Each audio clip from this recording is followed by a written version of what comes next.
So this crazy HOA president called the cops on me for building a dock on my own lake. Not the community lake, not some shared property. My lake, the one my family's owned since 1962. It's 6:30 Tuesday morning. I'm sipping coffee, watching mist rise off the water. Peaceful as heaven. Then wham, sirens screaming up my driveway. My first thought, heart attack, car wreck. Something serious. Nope. Karen Kellerman, HOA queen and professional busybody, convinced the police I was destroying community waterways. About my private lake. I could still feel the vibration from her stomping across my wooden dock earlier, pointing fingers like some detective. Here's the kicker. By the time this was over, Karen and her precious HOA were writing me checks. Every month. Just for the privilege of using water that was never theirs. What would you do if some neighbor tried to control property you own free and clear? Before we jump in, tell me where you're watching from. And drop your HOA horror stories in the comments. You're gonna love how this ends. The name's Wade Garrison, 52, retired electrician. This whole mess started because I wanted to fish in peace. I inherited this slice of heaven from my grandfather back in 2009. 3-bedroom cottage on Lake Serenity's eastern shore. Nothing fancy. But 40 acres of crystal clear water and the best bass fishing in 3 counties. Every morning I'd step outside and breathe in that mix of pine needles and lake water. Better than any fancy air freshener. The loons would call across the water at dawn. Their voices echoed off the far shore like nature's own alarm clock. Grandpa bought this wilderness in 1962, built everything himself, cleared the shoreline, stocked the lake with bass and bluegill, even hand-carved the dock posts. Smart man who believed in doing things right the first time. In 2015, I scraped together enough to buy an extra 200 feet of shoreline from a neighbor heading to Florida. Figured it would give me more privacy after my divorce. Life was quiet, peaceful. Just me, the fish, and 40 acres of mirror-smooth water. Then 2018 happened. Some developers discovered our little paradise. Built a bunch of McMansions on the western and northern shores. Big houses, bigger boats, biggest egos. Suddenly, Lake Serenity had rich neighbors who wanted to organize everything. They formed an HOA faster than you could say property values. Wanted order, wanted standards, wanted control over every blade of grass and every dock nail. Enter Karen Kellerman, 47 years old. Real estate agent with perfectly styled blonde hair and a white BMW she washes twice weekly. Moved here from some cookie-cutter subdivision. Wanted the charm of lakefront living with proper community oversight. Karen always carries this little leather folder containing the HOA rulebook. I swear she's memorized every comma and semicolon. She talks sweet but cuts deep, you know the type. Smiles while saying, "We maintain standards for everyone's benefit." Meanwhile, her eyes calculate your property value and find you lacking. I should mention Karen has some interesting opinions about who belongs in upscale communities. She's never said anything directly, but there have been comments, little remarks about certain types, and maintaining the right kind of neighborhood character. You get the picture. The trouble started on a Tuesday morning in late spring. I'm down at my dock getting my little aluminum boat ready for some early bass fishing. The wood felt like rough sandpaper under my bare feet. 60 years of weather had worn those planks smooth in some spots, splintery in others. That's when I heard it, click, click, click. High heels on wooden dock planks. "Excuse me," Karen called out in her fake sweet voice. "You need to remove that unauthorized watercraft immediately." I turned around, coffee mug still warm in my hands. Steam was rising off the surface, mixing with the morning mist. "I'm sorry, what now?" She opened her little leather folder like she was serving a court summons, started reading in this robot voice. According to HOA Regulations Section 4.7, all watercraft must be architecturally approved and meet established community aesthetic standards. She pointed at my grandfather's humble 1960s rowboat like it was roadkill. That is definitely not approved. The morning air carried that earthy scent of cattails and old cedar. Peaceful sounds of water lapping against the shore made this whole conversation feel completely insane. "Karen," I said, setting my coffee down carefully, "I appreciate your concern, but I'm not part of your HOA, never have been. This property's been in my family since before your organization was even a thought." Her smile got tighter. "Everyone on this lake follows our rules, period. We're responsible for maintaining property values and community standards for all residents. Not on my property, you're not." That's when Karen's sweet mask slipped completely. Her voice dropped to Arctic temperatures. "We'll see about that." She clicked away down my dock, leaving angry tire tracks in my gravel driveway. I thought that was the end of it, like watching someone argue with a stop sign. You want to help, but the sign's gonna win every time. I was about to learn just how wrong I could be. 2 weeks after Karen's little dock visit, I thought we'd reached an understanding. She'd stay on her side of the lake, I'd stay on mine, and we'd both get on with our lives. Then my driveway got blocked. It started innocently enough. Tuesday evening, I'm coming back from the grocery store with a truck full of supplies. As I turn into my driveway, there's a wall of cars. 4 vehicles parked right across the entrance like some kind of roadblock. I sat there for a minute, engine idling, wondering if someone was having a medical emergency. Then I noticed the little HOA signs in each windshield and heard voices drifting from Karen's backyard. Emergency board meeting, apparently. How convenient. I walked over to Karen's property, groceries still sitting in my truck. The smell of citronella candles mixed with evening humidity as I approached their little patio gathering. Karen sat at the head of a folding table like she was chairing the United Nations. "Excuse me," I called out. "Could someone move their car? You're blocking my driveway." Karen looked up from her notes with this innocent expression that would make a Sunday school teacher proud. "Oh, Wade, so sorry. We're discussing community safety protocols. This was the only time everyone could meet." Now, here's something I learned during my 30 years as an electrician. When someone says, "this was the only time," they usually mean, "this was the most inconvenient time for you." It's like how emergency meetings always happen right when you need to get somewhere important. "No problem," I said, forcing a smile. "Just need to get my groceries in before the ice cream melts." 20 minutes later, they were still discussing protocols. My ice cream was soup and my patience was running thin. But watching Karen orchestrate this little power play gave me an idea. If she wanted to play games, maybe it was time I learned the rules. That night, I started digging through the paperwork my grandfather had left me. Dusty boxes in the basement, filled with contracts and surveys and legal documents I'd never bothered to read. Boring stuff, mostly. Until I found something that made my heart skip a beat. Turns out my property lines don't stop at the water's edge. They extend 50 feet into the lake itself. My grandfather had been smarter than I realized when he bought this place. I remembered him mentioning something years ago about water rights, but I'd never understood what he meant. The more I researched, the more interesting it got.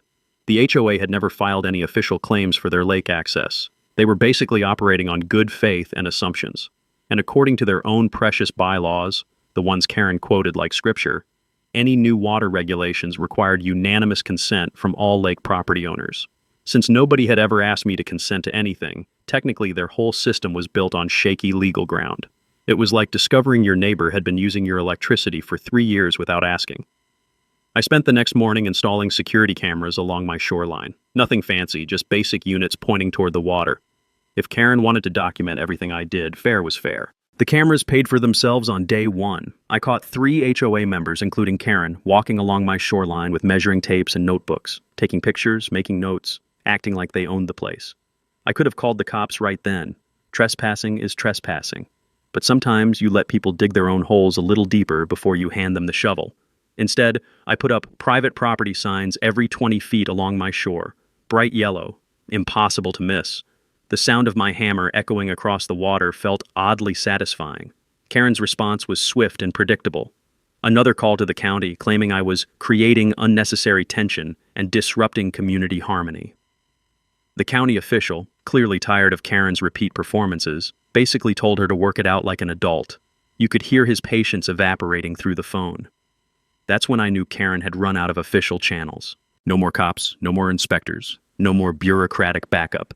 She was going to have to get creative, and boy, did she ever. I started seeing her white BMW cruising past my property twice a day. She'd pull over, take photos from the road, always careful to stay legal. But the real tell was when I spotted her floating offshore in a kayak, pointing a professional camera at my dock like some kind of lake paparazzi. Something big was coming. I could feel it in the humid air, the way you sense a thunderstorm building on the horizon. Karen's big plan revealed itself the following weekend in the most obnoxious way possible. Saturday morning, 6:30 sharp. I'm out on my dock with my coffee, watching the mist rise off the water like I'd done 1,000 times before. Perfect fishing weather, the kind of morning that makes you grateful to be alive. Then I heard them coming. Boat engines. Multiple boat engines. Getting louder. Around the bend came what looked like a miniature naval fleet. 5 boats, all flying little HOA flags circling my shoreline in synchronized formation. Karen led the parade in a gleaming white speedboat that probably cost more than my annual pension. Water Safety Patrol, she announced through a battery-powered megaphone that could wake the dead, ensuring proper boating protocols and community standards. I nearly choked on my coffee. These people were actually patrolling my water, acting like they were the Coast Guard. Honestly, it looked like a confused Navy SEAL team practicing formations around a guy just trying to catch bass. The absurdity was so thick you could fish with it. Every 15 minutes, they'd circle back past my dock. Karen would slow down, point that megaphone in my direction, and announce something about monitoring compliance with established waterway standards.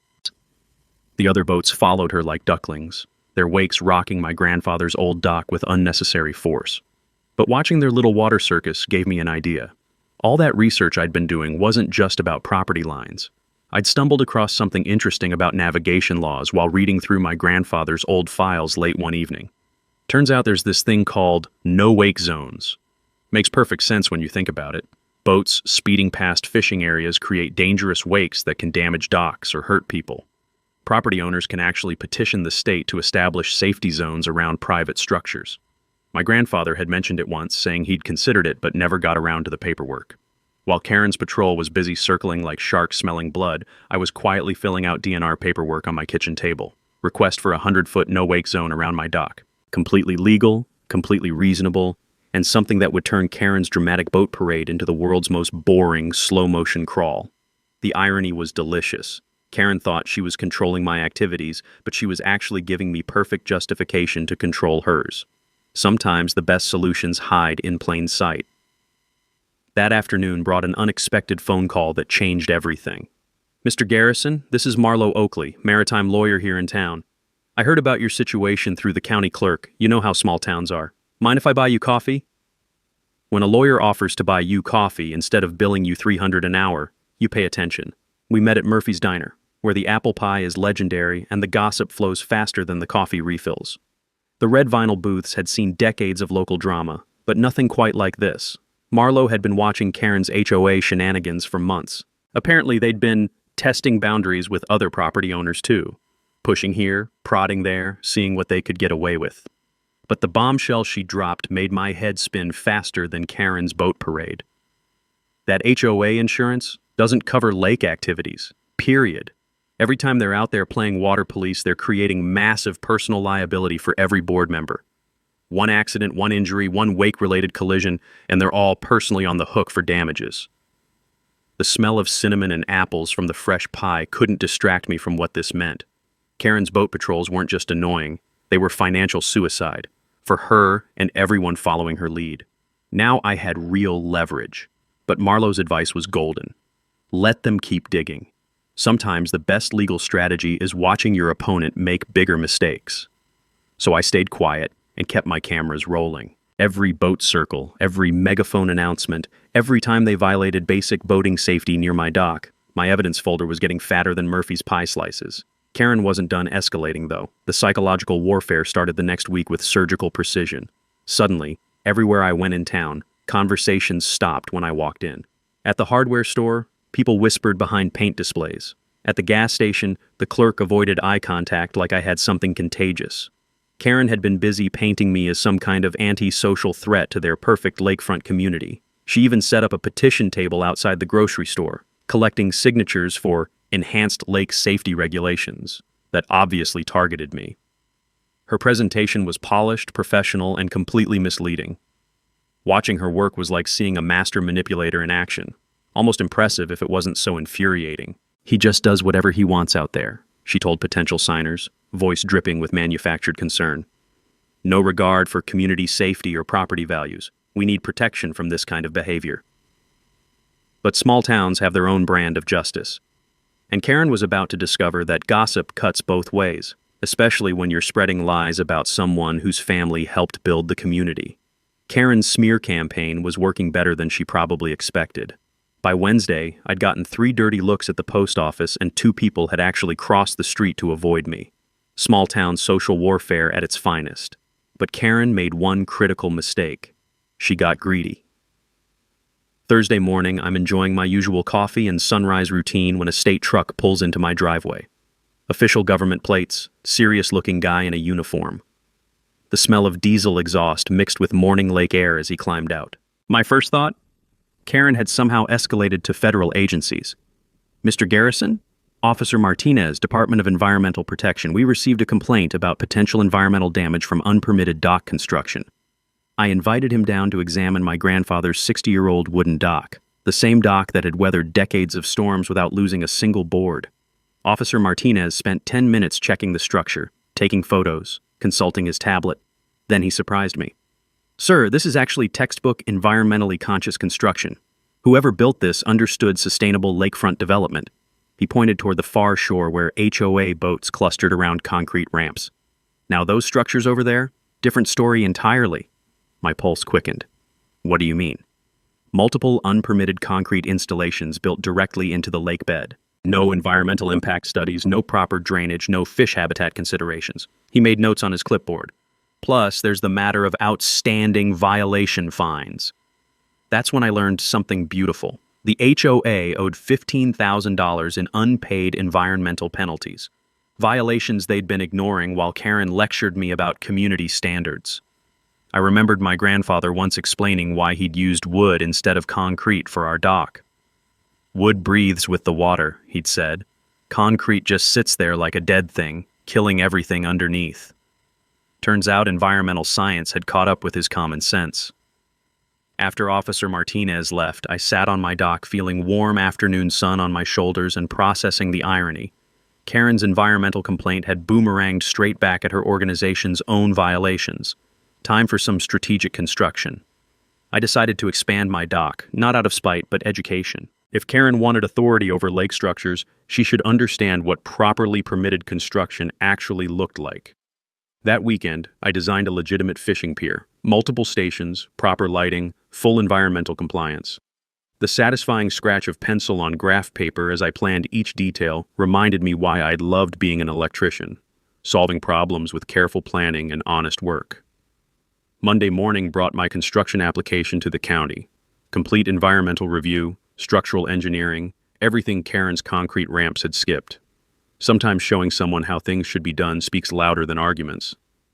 Karen's response was swift and digital. She launched Lake Serenity Community Safety on Facebook, posting photos that made my property look like an industrial disaster. Creative angles, misleading captions, carefully cropped images. Digital manipulation worthy of a propaganda ministry. This is what happens when community standards don't apply to everyone, read one post showing my toolshed photographed to look like a factory. The comments became an echo chamber of manufactured outrage from people who'd never seen my actual property. Watching grown adults get worked up over lies about my grandfather's fishing dock was like watching people argue about whether the moon was made of cheese. Frustrating and ridiculous in equal measure. But Karen had made another miscalculation. Jim and Patricia Williams lived on the South Shore, outside HOA reach. They'd watched Karen's empire-building attempts with growing disgust, especially after she'd tried claiming authority over their property too. Patricia worked at the county clerk's office. Jim was retired military police with a passion for documentation. They'd been building their own evidence file for months, timestamps, photos, recordings of Karen's more outrageous claims. Turns out I wasn't her only target, just her most visible one. Wednesday evening, Patricia called with explosive information. Wade, you need to see the public records. That HOA is facing bankruptcy. Between environmental fines and unauthorized legal fees Karen approved without board votes, they're drowning financially. Suddenly, Karen's desperate behavior made perfect sense. She wasn't just power-hungry anymore. She was fighting for organizational survival. And desperate people make the biggest mistakes. That evening, something appeared in my mailbox that would change everything. No fancy envelope, no dramatic delivery, just information that had been hiding in plain sight for 60 years. What I found in my mailbox wasn't mysterious at all. Just a manila envelope with a return address I recognized, the law office that had handled my grandfather's estate. Inside was a note from his old lawyer's son, now running the practice. Wade, we found this in Dad's files while digitizing old records. Thought you might find it interesting given what we've been hearing around town. The document inside made my hands tremble. Original lake development contract, dated 1962, signed by my grandfather and the county. I'd seen parts of it before during estate settlement, but never read the fine print. Never had reason to.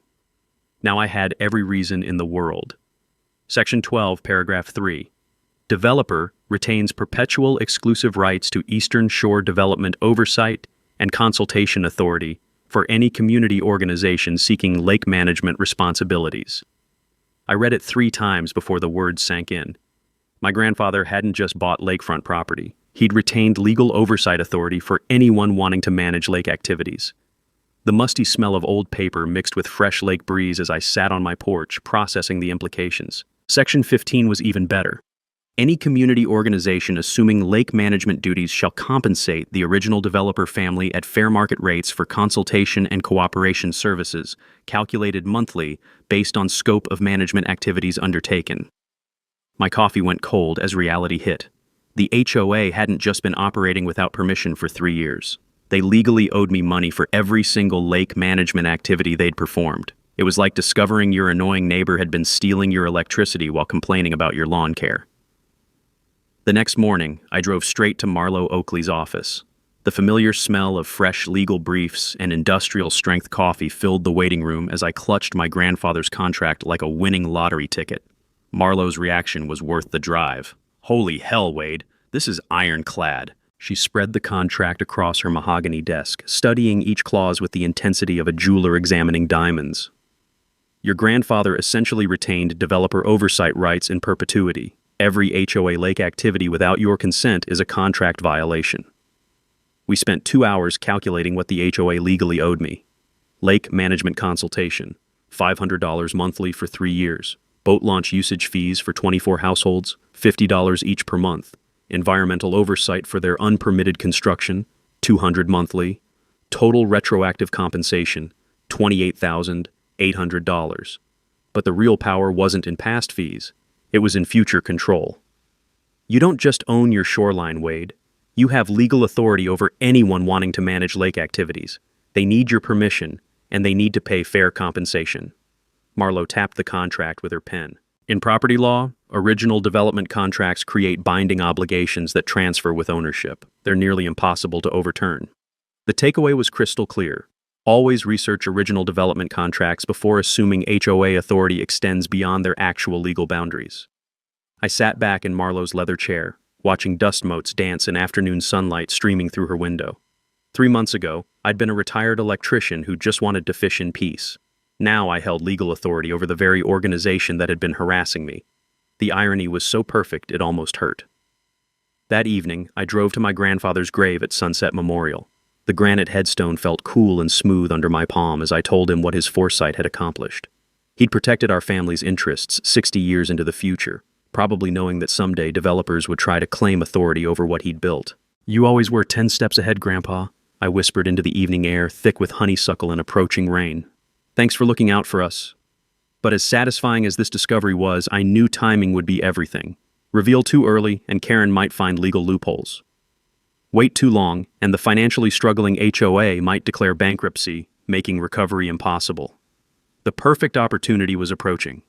Karen had scheduled another emergency community meeting for the following weekend, promoting it on Facebook as a chance to address the ongoing property dispute threatening our community. She planned to present compelling evidence of my anti-community behavior and demand decisive action to protect property values. What Karen didn't know was that I'd be bringing my own evidence that would transform me from community threat to community authority figure in about 5 minutes. Time to let Karen dig just a little bit deeper before I buried her arguments completely. The next morning, I met Marlo at her office to plan what she called Operation Legal Reality Check. She'd outlined a 3-phase strategy on her whiteboard like we were planning the D-Day invasion of Karen's delusions. Phase 1, formal notice with compensation demand. Phase 2, cease and desist for unauthorized activities. Phase 3, public revelation at her own meeting. The smell of dry erase markers mixed with coffee as we worked through details. Marlo explained something I'd never considered. In contract disputes, you always document violations before demanding payment. It's like taking photos of car damage before calling insurance. Protects you legally and strengthens your negotiating position if things escalate to court. We calculated every penny the HOA owed me. Lake management consultation, $500 monthly for 36 months. Boat launch fees, $50 per household times 24 families times 3 years. Environmental oversight for their unpermitted concrete disasters, $200 monthly.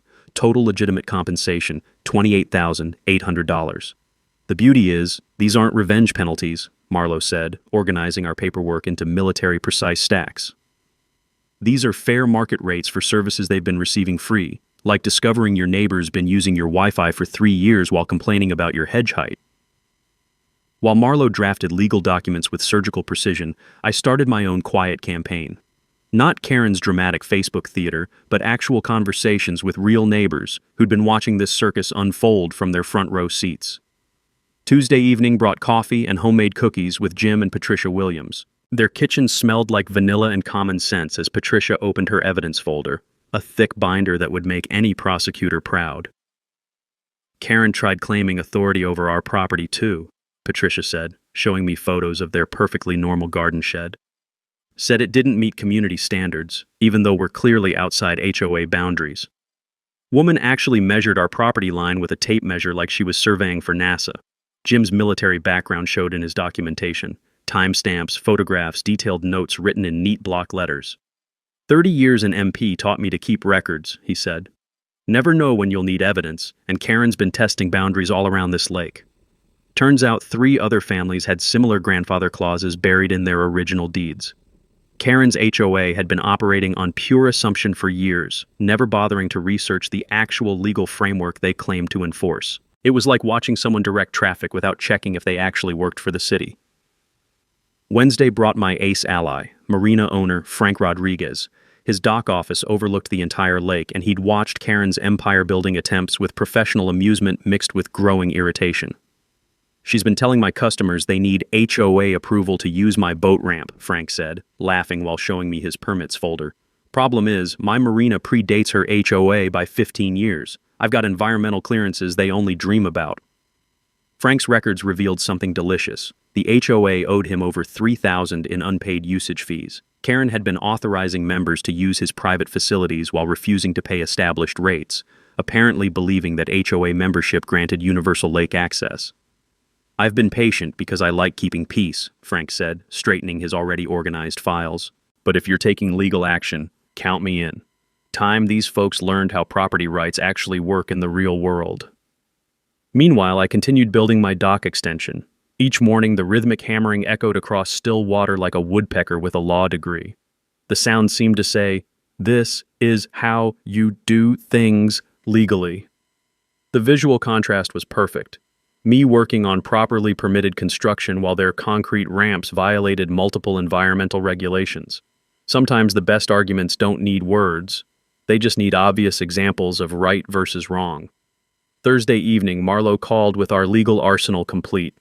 20 pages of documentation that transforms your grandfather's simple contract into comprehensive property rights assertion.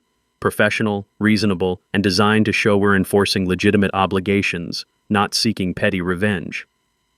The timing was surgical. We'll serve papers right before the community meeting. Gives Karen just enough time to panic and make mistakes, but not enough to organize coherent resistance or find legal loopholes.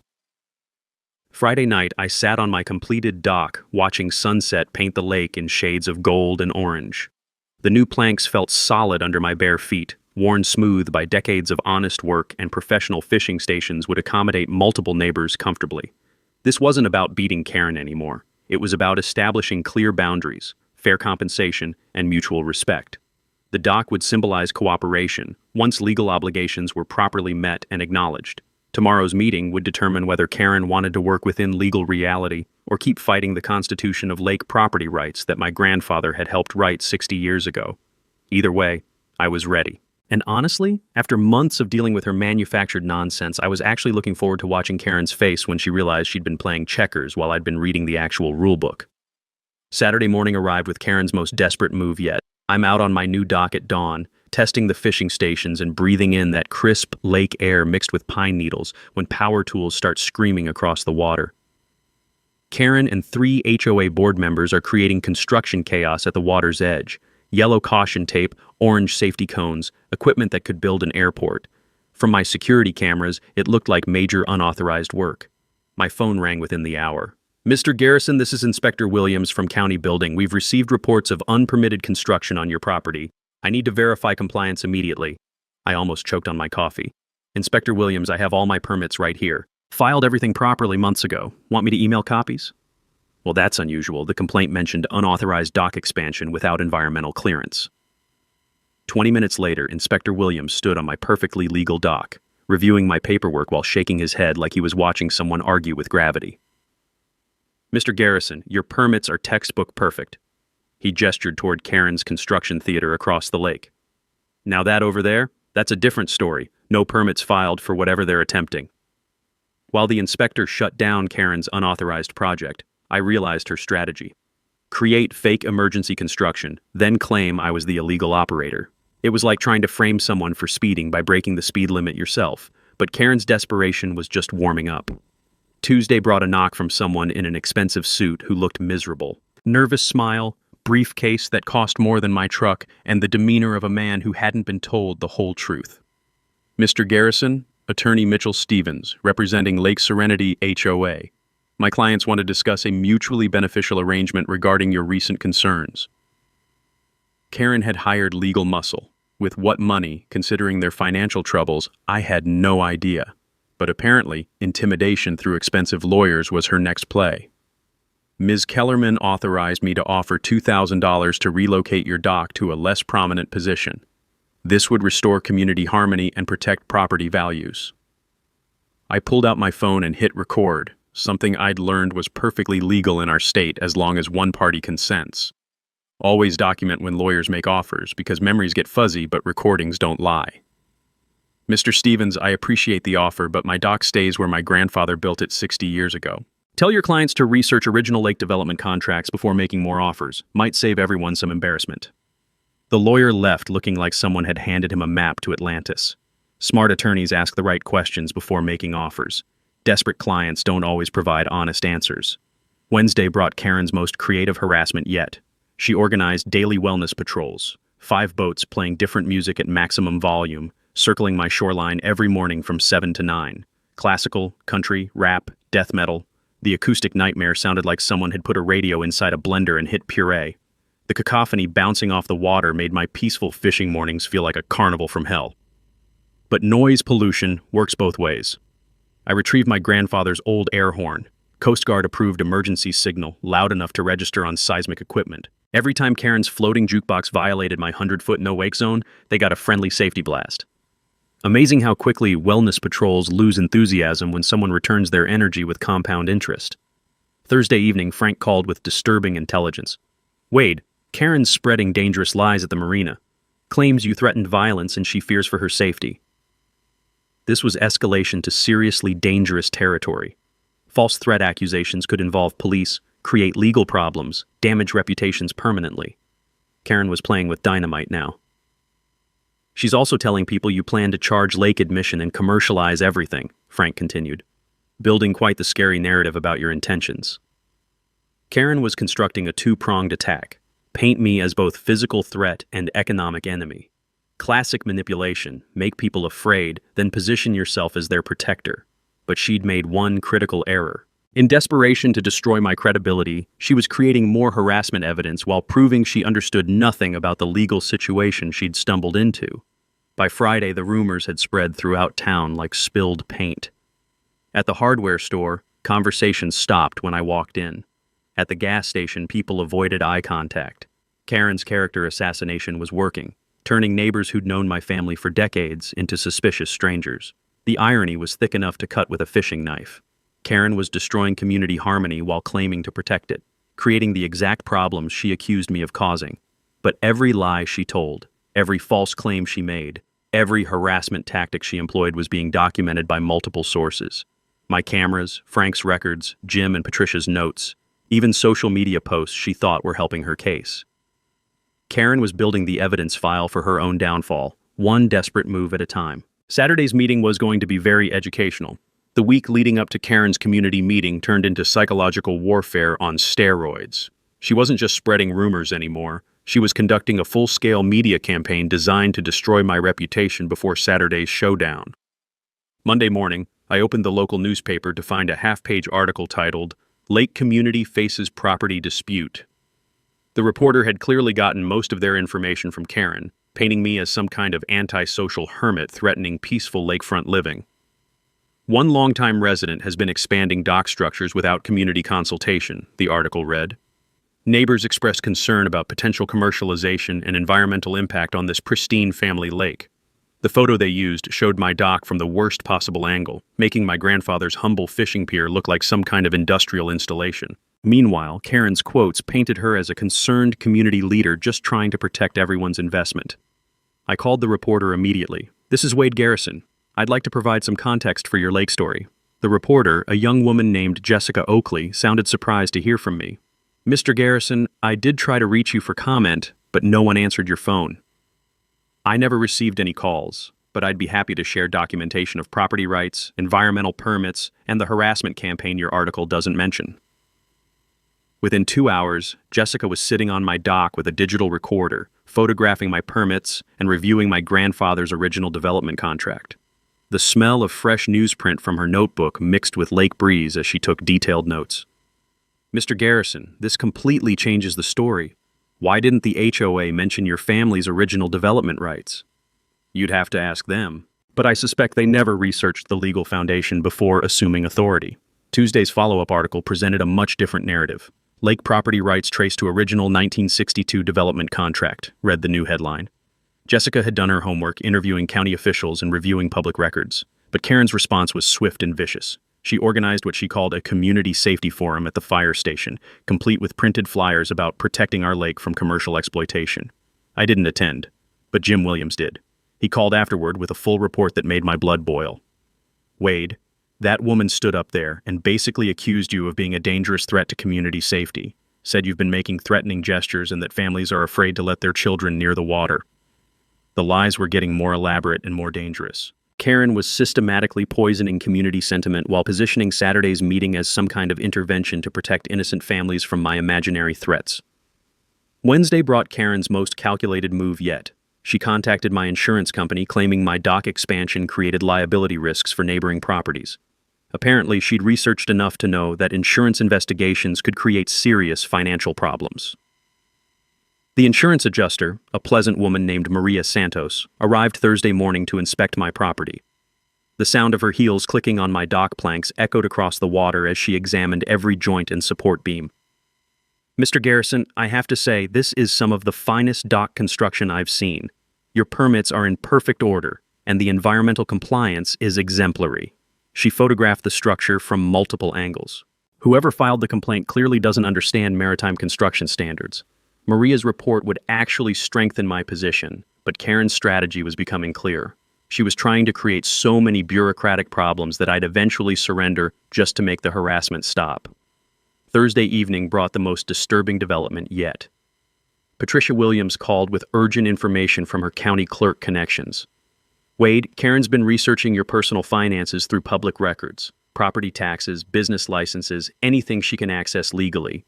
She's building some kind of comprehensive file on you." This was stalking behavior disguised as community research. Karen was crossing lines that transformed neighborhood disputes into personal harassment campaigns. The fact that she was using public records made it legal, but no less invasive or threatening. Friday morning, I discovered Karen had created a second Facebook group called Lake Serenity Truth Forum. This one was private, invitation only, and dedicated entirely to sharing evidence of my anti-community behavior. Screenshots from Jim's military contacts showed posts featuring photos of my property taken with telephoto lenses, detailed analyses of my daily routines, and speculation about my real motives for dock expansion. It was like reading a conspiracy theory forum dedicated to my fishing habits. The group had 43 members, including several local business owners and 3 city council members. Karen had been more effective at community organizing than I'd realized, but she'd also created a digital paper trail of harassment that would be invaluable evidence if this situation required legal intervention. Every screenshot, every post, every member list was being documented by allies who understood the importance of evidence. Saturday morning was going to be interesting. Karen had successfully painted me as a community threat, but she'd also given me everything I needed to prove her harassment campaign violated both legal and ethical boundaries. Time to see which narrative would survive contact with actual facts. Saturday arrived with the kind of crisp autumn air that makes you grateful to be alive. I pulled into the community center parking lot at exactly 7 o'clock, carrying a leather briefcase that contained enough legal documentation to change everything. The place was packed. 50-plus people filled every folding chair, with more standing along the walls. I recognized faces from around town, some friendly, some neutral, some openly hostile thanks to Karen's week-long propaganda campaign. Karen had set up a presentation area complete with a projector, easel, and what looked like a courtroom's worth of evidence boards. She wore her best business suit and carried herself like a prosecutor about to deliver a closing argument that would send someone to prison. The smell of burnt coffee and nervous energy filled the room as people whispered and pointed in my direction. I found a seat in the back, nodding politely to neighbors who bothered making eye contact. "Good evening, everyone," Karen began, her voice carrying that perfect blend of authority and concern she'd perfected. "Thank you for attending this emergency meeting about the property situation threatening our community." She clicked to her first slide, a photo of my dock taken from an angle that made it look massive and industrial. Murmurs rippled through the crowd. For months, one individual has been expanding structures, ignoring community standards, and creating potential liability for all of us. Karen's voice rose with practiced indignation. "Tonight, we need to decide how to protect our families and property values." And she spent 15 minutes building her case. Photos, complaints, manufactured evidence of my anti-community behavior. The presentation was polished, professional, and completely misleading. Watching her work was like seeing a master manipulator at peak performance.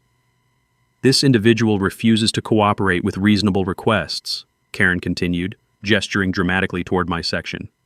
"He's threatened board members, violated environmental standards, and shows complete disregard for community harmony." The crowd was eating it up. Heads nodding, angry whispers, concerned glances in my direction. Karen had successfully painted me as the villain in her carefully crafted drama. "We need immediate action to protect ourselves from this escalating situation," she concluded. "I'm recommending we petition the county for emergency intervention and consider legal action to force compliance with community standards." Applause erupted from about half the room. Karen smiled triumphantly, clearly believing she'd won decisively. That's when I stood up. "Excuse me, Karen, mind if I respond to some of those allegations?" The room went dead silent. Karen's confident smile flickered like a candle in wind. "Of course, Wade, though I think the evidence speaks for itself." I walked to the front, opened my briefcase, and pulled out the document that would change everything. The original 1962 Lake Development Contract, highlighted and tabbed for easy reference. Folks, before we talk about community standards and legal action, maybe we should discuss actual legal authority. I held up the contract. This is the original Lake Development Agreement signed by my grandfather and the county 60 years ago. I read Section 12, Paragraph 3 slowly and clearly. Developer retains perpetual exclusive rights to Eastern Shore Development Oversight and Consultation Authority for any community organization seeking lake management responsibilities. The room's energy shifted like air pressure before a thunderstorm, people leaning forward, confused murmurs, Karen's face going pale. "What this means," I continued, "is that any organization wanting to manage lake activities needs my family's permission and compensation. Permission that was never requested, compensation that's never been paid." I pulled out Marlowe's calculations. According to fair market rates, the HOA owes my family $28,800 in retroactive consultation fees for 3 years of unauthorized lake management. Karen tried to interrupt. "That's ridiculous. That contract can't possibly—" "It's been verified by maritime lawyers and county officials," I said calmly. "But here's the interesting part. I'm not interested in bankrupting anyone or destroying the community." I looked around the room, making eye contact with as many people as possible. "I'm proposing a simple solution. The HOA pays a reduced settlement fee, gains formal access rights under fair usage agreements, and we all work together on legitimate community improvements." A man in the front row raised his hand. "What about all these allegations of threats and anti-community behavior?" I pulled out my phone, connected it to Karen's projector, and started playing security footage. "This is every interaction I've had with HOA board members. You can judge for yourselves who's been threatening whom." The videos showed Karen trespassing on my property, her boat patrols harassing my fishing, board members measuring my shoreline without permission. The evidence was overwhelming and undeniable. Karen's carefully constructed narrative crumbled in real time. People started looking at her with suspicion instead of sympathy. "The truth is," I said, "I never wanted conflict. I just wanted to fish in peace on my family's lake. But since Karen insists on managing lake activities, she needs to honor the legal obligations that come with that authority." Karen stood up, her voice shaking with rage. This is extortion. You're trying to destroy our community harmony. No, Karen. I'm trying to restore it, based on honest communication, legal compliance, and mutual respect. The applause that followed was different from Karen's earlier reception. This was genuine, relieved, and unanimous. The immediate aftermath of that meeting was like watching a dam burst in slow motion. Karen stormed out before anyone could ask follow-up questions, leaving her presentation materials behind like evidence at a crime scene. Within the hour, the local reporter Jessica Oakley had the full story. Her Sunday article ran with the headline, "Lake Property Rights Settled. Original Developer Contract Resolves Community Dispute." The piece included photos of my grandfather's 1962 contract and interviews with county officials confirming its validity. Monday morning brought a phone call from the new HOA board president, elected hastily after Karen's resignation. Patricia Morrison, a retired teacher with actual common sense, wanted to discuss reasonable settlement terms. "Wade, we had no idea about your grandfather's contract or Karen's methods. The board voted unanimously to accept your proposed agreement and apologize for the harassment you've endured." We met Wednesday at Marlowe's office to finalize everything. The HOA agreed to pay $15,000 in settlement fees, half the original amount I could have demanded. In exchange, they gained formal lake access rights under a fair usage agreement that protected everyone's interests. More importantly, they established new bylaws requiring legal review before any property disputes and mandatory disclosure of existing contracts or easements. The community had learned an expensive lesson about research before action. The money itself wasn't the victory, though. It was what I decided to do with it that felt right. 2 weeks later, I announced the creation of the Lake Serenity Conservation Fund. The entire settlement would fund environmental improvements, community projects, and something my grandfather would have loved: an annual scholarship for local students studying environmental science or sustainable development. The first project was upgrading the lake's fish habitat with professionally designed spawning beds and native plant restoration. Ironically, the HOA's unpermitted concrete boat ramps were replaced with environmentally friendly alternatives that actually improved water quality. By November, my dock had become an unofficial community gathering spot. Kids learned fishing basics during weekend clinics, seniors enjoyed peaceful morning coffee sessions, and families used the multiple fishing stations for weekend outings. The usage fees from HOA members covered maintenance costs while funding additional improvements. Frank Rodriguez expanded his marina services, working with the new HOA leadership to create proper boat launch facilities that met all environmental standards. The cooperative atmosphere attracted more families to the lake, actually increasing property values despite Karen's dire predictions. Jim and Patricia Williams organized the first annual Lake Serenity Community Festival, featuring local food vendors, live music, and educational booths about lake conservation. The event raised additional funds for environmental projects while bringing neighbors together around shared values rather than manufactured conflicts. The transformation was remarkable. What had started as petty harassment between neighbors evolved into a model of community cooperation and environmental stewardship. As for Karen Kellerman, she moved away from the lake within 6 months. Word around town was that her real estate license faced review due to ethical violations related to her property dispute tactics. She'd learned the hard way that manipulation and intimidation eventually backfire when confronted with documentation and legal facts. I often think about that lesson while sitting on my dock during peaceful sunrise fishing sessions. The smell of coffee mixing with pine-scented lake air reminds me why my grandfather chose this spot. He understood that true community comes from respecting boundaries, honoring agreements, and working together instead of trying to control others. The dock extension serves daily as a symbol of what's possible when people choose cooperation over conflict. Multiple fishing stations accommodate visitors, while solar-powered lights make evening fishing safe and enjoyable. The structure demonstrates that individual property rights and community benefits aren't mutually exclusive. They strengthen each other when approached with honesty and good faith. Marlowe Oakley still handles legal matters for several lake property owners, helping them understand their rights while avoiding conflicts. She's become something of a local expert on historic property contracts and their modern applications. The Lake Serenity story spread beyond our community, attracting attention from property rights advocates and HOA reform groups. We've had visitors from other states wanting to understand how legal research and patient documentation can resolve disputes that seemed impossible to settle. Looking back, I'm grateful for Karen's harassment campaign. Without her overreach, I never would have discovered my grandfather's foresight or understood the legal protections he'd built into our property rights. Her attempts to steal authority over what wasn't hers ultimately strengthened community bonds and established frameworks for future cooperation. Every morning as I watch the sun rise over water my family has protected for 60 years, I remember that the best revenge isn't getting even. It's building something better than what existed before. So here's my message to anyone dealing with HOA nightmares or property disputes. Document everything, research your rights, find good legal help, and remember that patience plus preparation usually defeats manipulation plus intimidation. And hey, if you've got your own HOA horror story, drop it in the comments. You never know who might learn something that helps them stand up for their rights. Don't forget to subscribe for more stories about turning conflict into community benefit, because sometimes the best victories are the ones that make everyone's lives better in the end. Thanks for hanging out with us on HOA Stories, where the HOA Karens meet their match.